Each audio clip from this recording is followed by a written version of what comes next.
All right, guys, welcome back to another interview here with Home Fight. I'm here with the one and only Benson Henderson fighting in a week or so. He's fighting in Belgium. So, Benson, thank you so much for this opportunity. Let me start off by asking, you're 3 years away from the sport of MMA. What's your mindset been returning to the sport? Uh, Pretty much the same. I stayed busy with competitions, whether it was a wrestling competition or jiu-jitsu competition, boxing, or karate combat. So staying after it, staying busy, still competing as I haven't stopped at all. I think more importantly for me, as I never stopped training in the entire 3 years since I've officially retired from mixed martial arts. I never stopped training. I was still in the gym every day, still practicing with the fight team guys. All our we got like I don't know, 15, 20 UFC fighters or so. A bunch of youngsters who are nasty, silly, good, and not household names yet, but going to be household names pretty soon.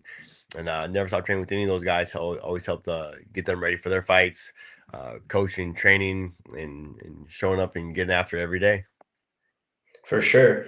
Do you think this time off from the sport of MMA itself has helped you a bit, competing in wrestling and boxing, karate combat, as you said? You think that helped you evolve as a mixed martial artist or as a person? I think getting away from the actual competition of mixed martial arts has definitely helped me in the realm of as far as coaching and being able to see things from a different perspective. And later on in my career, as I was coaching a lot more, helping guys out and stuff, but stepping away from MMA actual competition and then like a strict like coaching role, it still definitely like changes your eyes, changes your perspective on what's hard, what's easy, doing this, doing that, trying to adapt different things, trying to, just apply things like all the basic fundamentals are, very important, super important to have good solid fundamentals, but how you kind of chain those fundamentals together, how you put them together can be the difference of, a world champion or just being, a regular Joe Schmo type of fighter.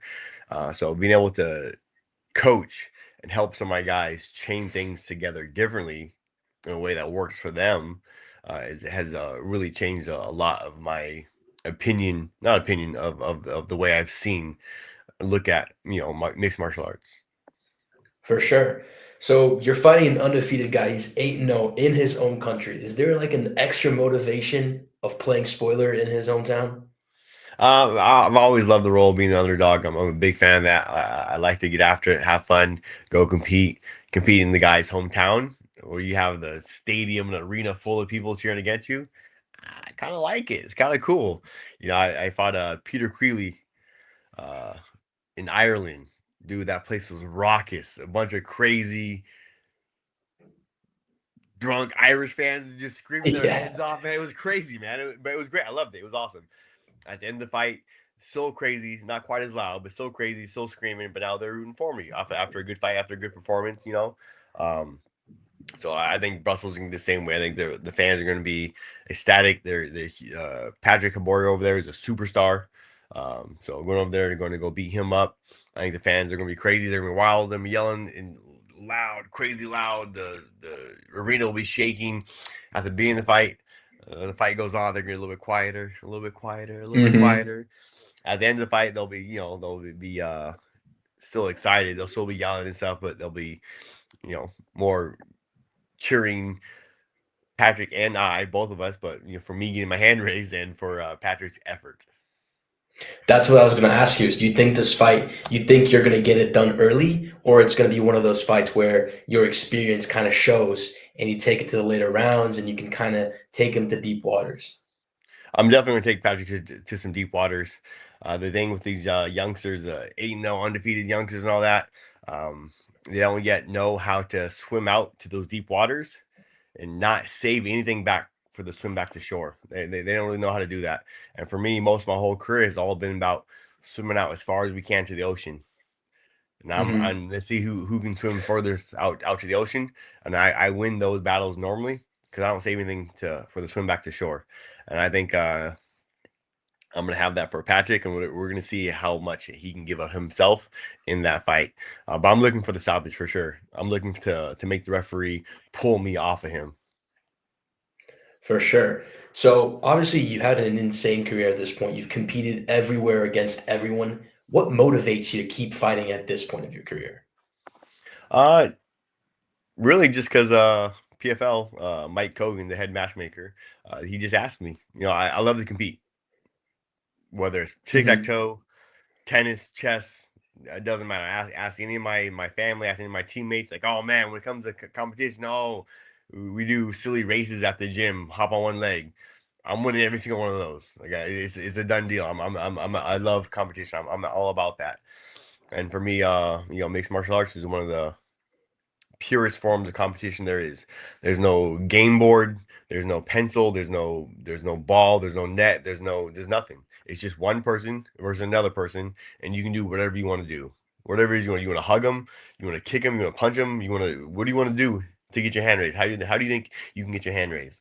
So that's pure competition, and I love that. I've been about that since my entire life, um, and being away from mixed martial arts, being away from actually competing in mixed martial arts, uh, it just definitely made me want to compete more, and then not doing as well in my jujitsu competitions or my boxing competitions or my karate combat competitions or my wrestling competitions.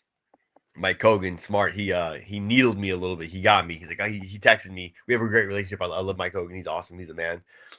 But he texted me like, oh hey Henderson, man. I hear a lot of these guys talking smack about Henderson this and that Henderson blah blah. He lost wrestling. He lost it jiu-jitsu. He lost this blah blah. I was like, oh really? Yeah, people talking. That's cool. Let them talk. He's like, oh yeah. You think maybe it's time to remind them who you are? It's like, I see what you're He doing, got coach. I you. see what you're doing. Okay, smart. That's smart. Yeah, let's do that. We can remind them who I am. Yeah, we can remind them what I bring to the table and what it is I do and how it is I do it. So then he brought a name forward, Patrick Habirora. I said, cool. Let's do it. He can get it. So walk me down a ideal timeline for you. You get your hand raised in a couple of weeks.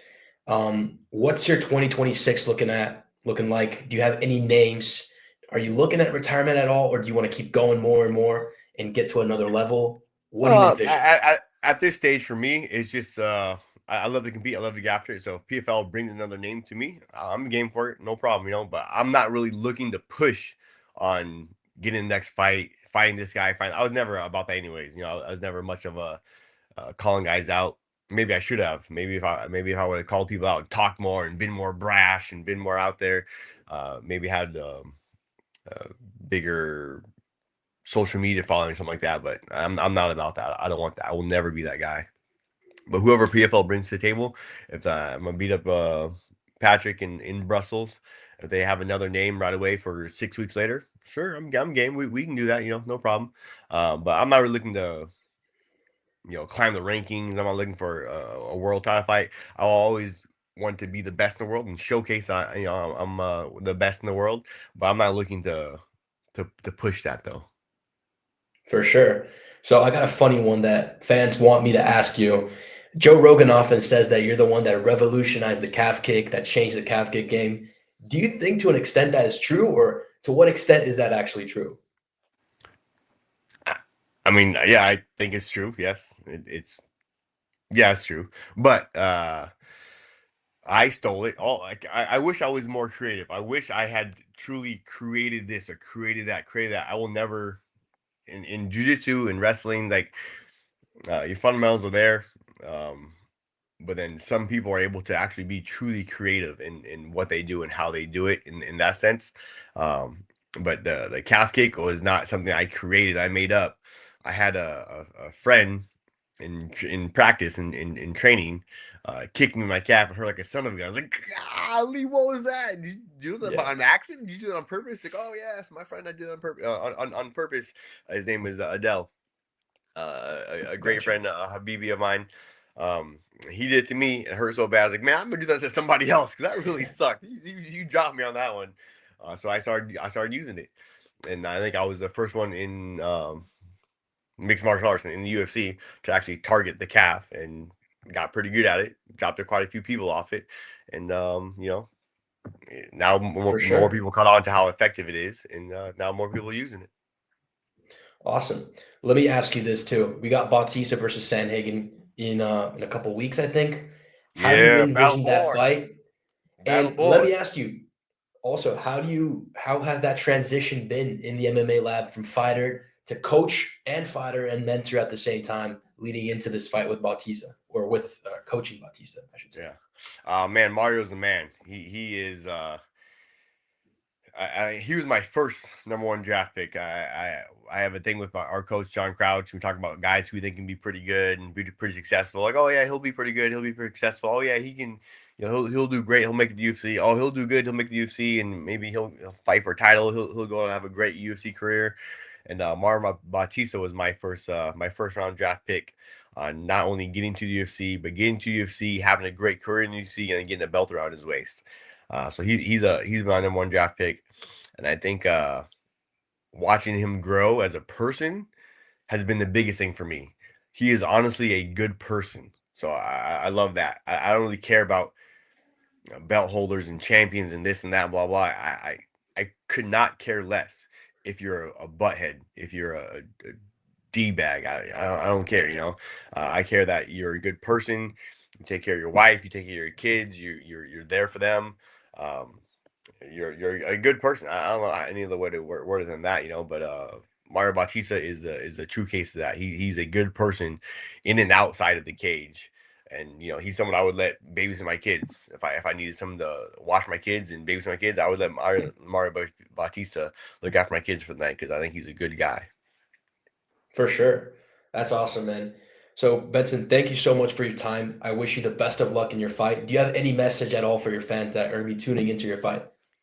Man, to all my fans, we've been doing this a long time. I appreciate your support. Thank you for always being there for me. Thank you for the words of encouragement over the years. A lot of ups and downs in this crazy lifestyle of being a professional fighter. A lot of lows, a lot of good highs. And without the support of the fans, man, I don't know if I could have done this for as long as I did. I don't know if I could have weathered through some of those lows without the positive encouragement, without reading those positive comments and the words, the love and the support from all the fans.